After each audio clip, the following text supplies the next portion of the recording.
Okay, hi everyone, my name is Samir. I'm going to talk about how we can get NoSQL on Android. I'm not talking about connecting to a database on a server, I'm talking about how you can run sort of CouchDB on your Android phone. Very quickly, just a little bit about me. I have founded a company called R2. We're trying to create technology for the development sector. That's healthcare, financial inclusion, clean tech, and things like that. I'm pretty much a full stack engineer, so I work on all of those sort of technologies on the right side. It's a pretty complicated mess. So, very quickly when you start building Android apps, you realize that, there's not much an Android app can do on its own. It needs to connect to a server, needs to exchange data back and forth, right? An app without a server is like fish without water. So, then when you start, oops, my slides were already moving on my own. Okay. So when you want to connect to a server, you start realizing that, hey, what if I don't have connectivity, right? What if my phone is offline? What if data changes on the cloud side? What if data simultaneously changes on the phone side, right? How do we push new data? How do we take care of such conflicts?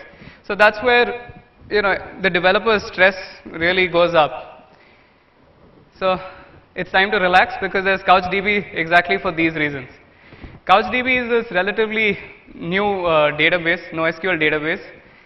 It's document storage JSON format. And one thing that I really like about it is it's got filtered replication, right? So in MySQL, you can only replicate a DB to DB or a table to table. You can't say, hey, I want to replicate only these 10 rows with some other server, right?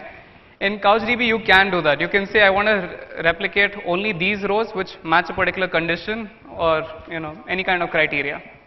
The other interesting thing about CouchDB is that you can access it as an HTTP server, right? So you can either get a document, you can post and create a document, you can put an update, and you can delete a document. And that's how you access CouchDB. And this leads to a very interesting possibility. What if I store HTML as a document on my CouchDB and I do a GET request through the browser? Then I would get a web page, right? So that's where we lead to this whole idea of couch apps. That's basically creating, sort of apps which rely very heavily on the database, in the database itself. So this is a very simple thing that I've built, a to-do application, which just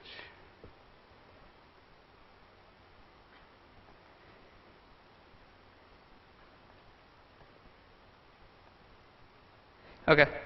So this is a very simple to-do application. If you guys are familiar with, there's this whole GitHub repository called to-do MVC where they compare various JavaScript frameworks. So I've just taken that simple thing and I put it up, and I can have actions like I can mark, get to DroidCon on time. And I'm not completely sure whether my demos are working all right, so I leave it like that. And another interesting item, right? So this is a very simple JavaScript HTML app that's already in my CouchDB as a document. And if you want to see how it looks like this.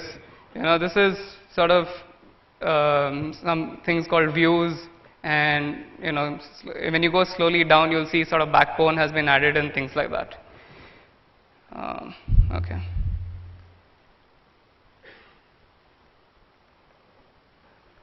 My PC is behaving really weirdly.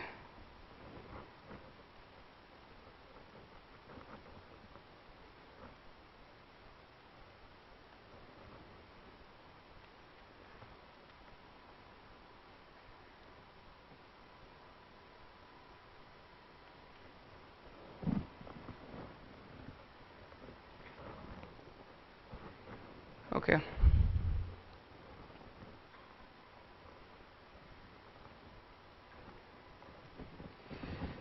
So CouchDB has, so MySQL, we are very familiar with select star from some table and you can get it. Oh, it's already moving for some reason. Okay, I guess it really wants me to hurry up. So I'm just going to, there's a simple concept of map reduce where you, oops, is someone controlling my slides? No. Okay. Must be the Kinect guy. Okay, so anyway, it's got a simple concept of map and reduce where you use the map to select documents, and that's how CouchDB works. Now when you want to try and get it to Android, there are two possible options. So you could use Couchbase for mobile, or the other one's called TouchDB. Couchbase is like a, I guess if I move, it moves.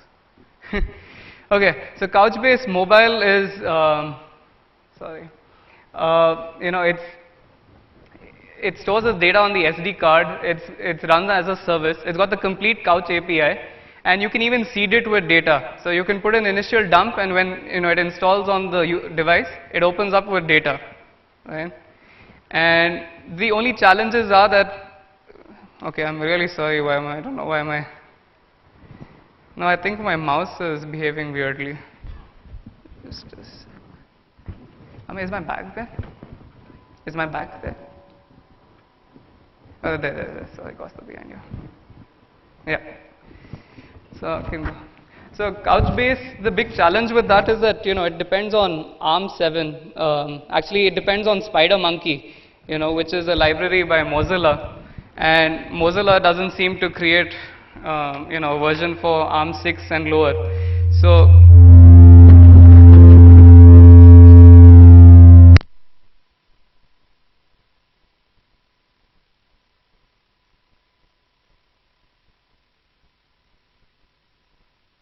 All possible challenges are happening here. Huh? Anyway, very quick comparison. The reason why we chose TouchDB was because the lack of support on ARM6 phones. So basically, the smaller phone, the cheaper phones that come out, which are not running ICS, run ARM6, right? And if you use Couchbase mobile, you can't use those phones. And the initial load time is really high on some of these phones, unless you're running the amazing Nexus series phone. On the other hand, TouchDB is very similar to what SQLite is to SQL. So it's a very simple wrapper couch-like interface, and it's extremely lightweight. So we chose TouchDB instead of Couchbase. There's a GitHub repo which you can look at. Now, actually, I wanted to show you something on my phone, which I'm not sure whether.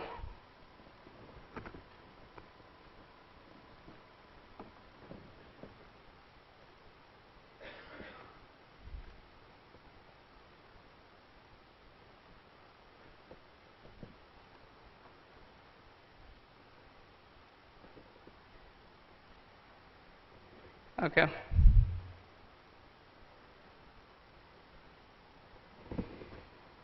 Since I'm not able to show you what's happening,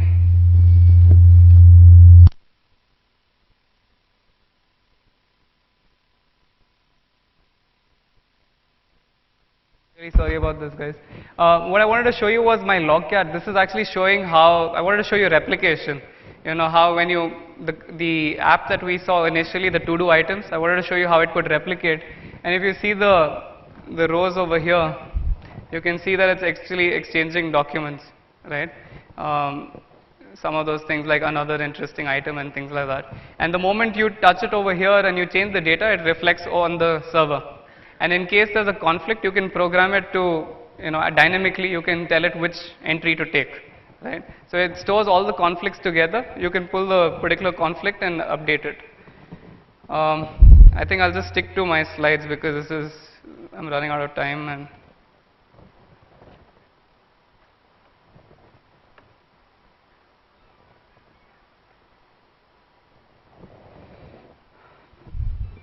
this is some simple map reduce, simple map and reduce it, and this is how you. This is the API for TouchDB. If you see, it says set map reduce blocks. We're specifying a map, and we say simply if title exists, then add it to the list. So that's how you would get the list of to-dos. Replication is also really simple. You can specify a source and a target, and additionally you can specify filter functions. Okay, so these are again JavaScript-based documents which can help you filter which documents you want to take. And we specified continuous replication, so it will constantly poll and get back the changes. But The challenges with a NoSQL system is that you suddenly realize you don't have the search functionality, right? That's how we had grown up using MySQL. For everything we would say where this, where that. And on CouchDB, you can, because it's a key value system, you can only sort of get back keys, or you can get all the documents, right? And doing a simple dynamic search like finding out all the children whose age is greater than 18 will take a really long time. It will be O of n, n being the number of documents, right? So that's where Lucene comes in, Lucene or Solar, where you provide a simple JavaScript document. It's like a design document or an index strategy where you tell it exactly what fields to index and what's the strategy to be used, what's the algorithm. So, when you're using text, it has an automatic filter, the default filter, which splits it up after every white space character, right? So in this case, I've said, if you see the fourth line or so, it says, to the document add title and store it as a field called title. The other field called completed, which is the status true or false, right? We are not indexing it, and we are saying just store it, right? An interesting tool, if you do use Lucene, is called Luke. It helps you look at indexes and it helps you correct issues. Now you can run a simple query. If you see the second line, it says title : D. Okay, so D star. So anything in any title, if there's a word with D in it, with the word D, right? So this is returning those particular rows, right? So ensure demos are working. The demo got captured, and DroidCon got captured. By default, it's case insensitive, right? So this is sort of the basic feature of Lucene. Now what we did was, we really liked CouchDB, we really liked TouchDB, we really liked Lucene, but there was no Lucene on Android. So what me and my team did to get, what we did was we got this whole module in place where Lucene could be brought onto the phone, right? And you could do simple filters and searches like that. So the flow is fairly simple. You specify an index strategy document and you store it in your TouchDB. And when you want to query or build a list, you need data for your adapter. You create, you create a query, pass it to Lucene. Lucene, if it hasn't already indexed the documents, would go to TouchDB and get back the result. Otherwise, it would already have the indexes. It would return all the keys, right? And you saw in the previous screen, we had written fields, right? What we were doing was, we stored while indexing the document, we also stored the values that we wanted, right? So when it returns the index, it also returns the associative values. Otherwise, with the index, I would have to get the key and then again query for the document and get the values. So this way, it really reduces time. And the other interesting thing that we've done is that, as TouchDB's data keeps changing, it keeps sending messages to Lucene, which constantly updates its index. So even when you're not connected to the internet, you can run Lucene and TouchDB locally. So we use this to create location-based queries in the offline mode, right?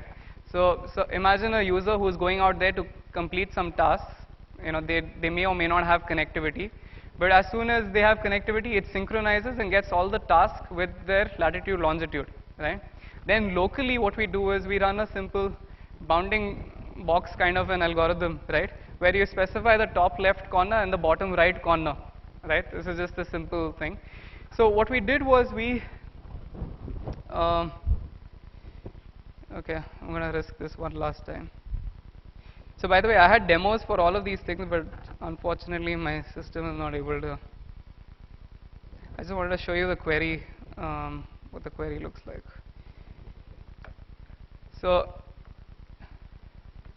I don't know if you can see this. So this was the query that we basically generated, a query similar to this.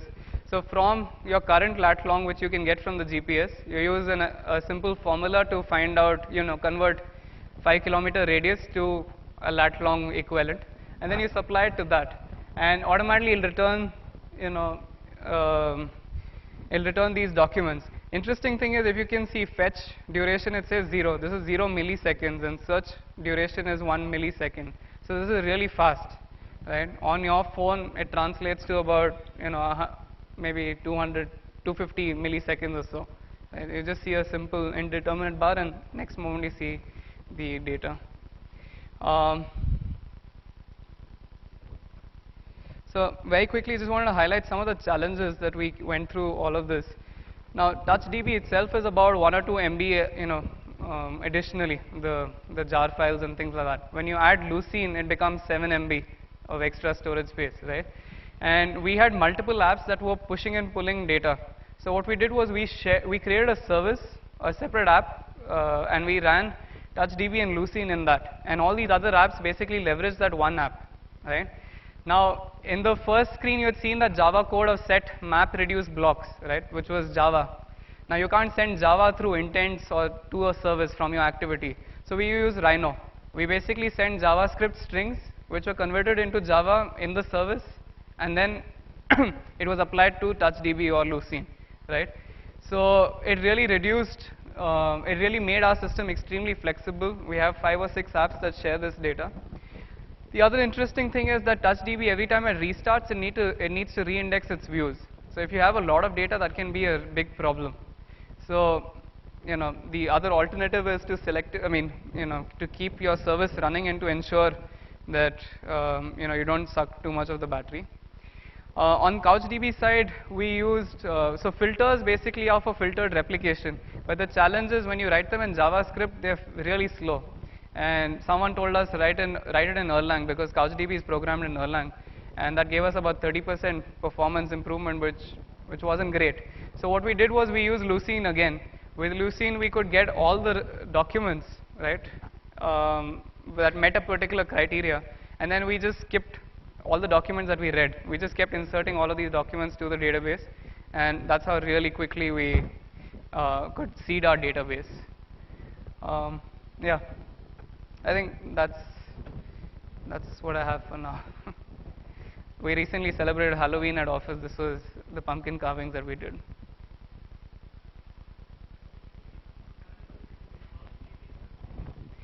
Okay, CouchDB and TouchDB, right? So the basic things, the replication works really well. The basic get, put, post, bulk documents, all of those APIs are almost exact. Things that don't work out of the box perfectly are things like related to couch apps, like your show and list and things like that. But the way we use it is we replicate that filtered data set onto my local phone, and then I just get and pull documents, right? So from that perspective, it works really well. So, and I highly recommend this because it can go over many more phones. ARM7 is sort of a barrier in Couchbase. For mobile. And CouchDB has a number of ORMs for the backend, right? Are there some ORMs we can use on the client? So ORMs, not in the traditional sense, because so there's that EKTORP library, right? EKTOP, I don't know how to pronounce it, but that's the Java library. There's no real ORM because you're not really binding data. You have to still, at the end of the day, translate it into an HTTP request. But EKTOP is one such library that simplifies it, provides sort of CRUD capabilities out of the box, but that's on Android and Java. Sorry. Yeah. So it does replication and sync. Does it do it in the background as a service, or how does it do it? Not out of the box. You need to run it in a service, and you need to keep the service alive. Okay. Right, because there's no guarantee that your service will be on all the time. Right. And since it is a wrapper over SQLite, does it also? Sorry, since it is a wrapper over SQLite. Yeah. So does it support the transactional semantics and batch updates? It does, but it's not the best. They have taken a simpler approach. They use transactions and things like that, batch upload, but they've sort of hard-coded it to be like 50 transactions or 100 transactions, depending on what you're doing. Okay. You don't have that kind of control, okay, right? It's happening at TouchDB layer, yeah. And how about multi-thread? Is it thread safe, and across processors also, is it safe to access? So what happens like if I have multiple threads accessing, or one service and an activity in 2 different processes accessing the same TouchDB, same table? They'll be fine. They'll run safely. Yeah, okay. That's it. It should be. Sorry. Yeah. If you're talking about sort of conflicts where someone has updated, someone's reading things like that, this is going to just simply add all the conflicts together, and it's going to alert you that there are conflicts. So then you need to handle conflicts, on your own at an application layer. But in terms of thread safe, if multiple processes can access the same resource, yes, it can. What about the support for binary data? Support for? Binary data in this CouchDB. Yeah. So CouchDB has ability for attachments. You can attach documents and things like that. So in the first app which I showed you, that to-do thing, all my JavaScript files were added as attachments. And then they are sort of, so attachments are supported by CouchDB and TouchDB both. But you mentioned it for the key object pairs. So how come JSON accommodates this binary data? No, it adds it as an attachment. It's not, so I'm not really sure how it does it, but CouchDB stores the file somewhere else and references it into the document. So when you read a document, you will get back saying this is the JSON format, and it'll say this is an attachment. Then you need to make a separate request to get that attachment. Does that make sense? It's not coming to you directly in that document. Fine. Hello. Hi. Sorry. Yeah, hi. My question is, what's the perfect use case for using TouchDB? Suppose it's an on-demand request wise, or application that keeps requesting something intermittently or frequently at a time interval. Sure. So on demand, suppose if there is lots of data and there will be, all apps will be synchronizing at one point of time. Sure.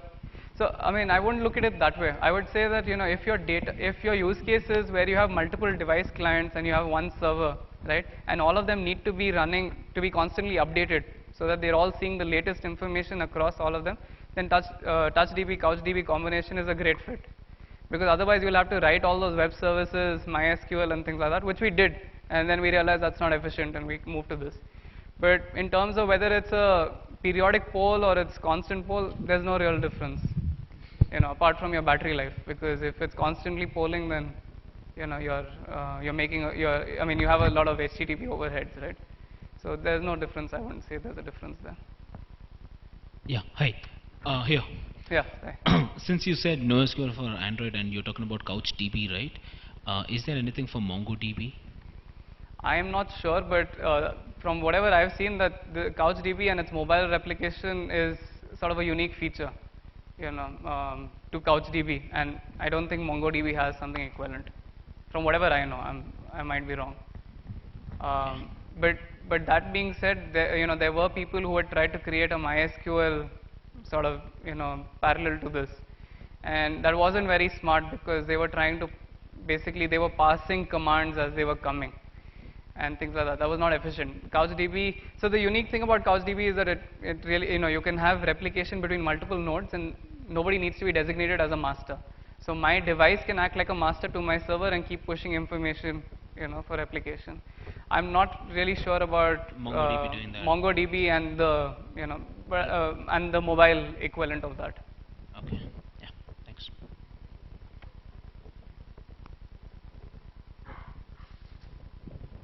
So two different questions. Sure. One is you said Lucene was available for Android. How did you get around that?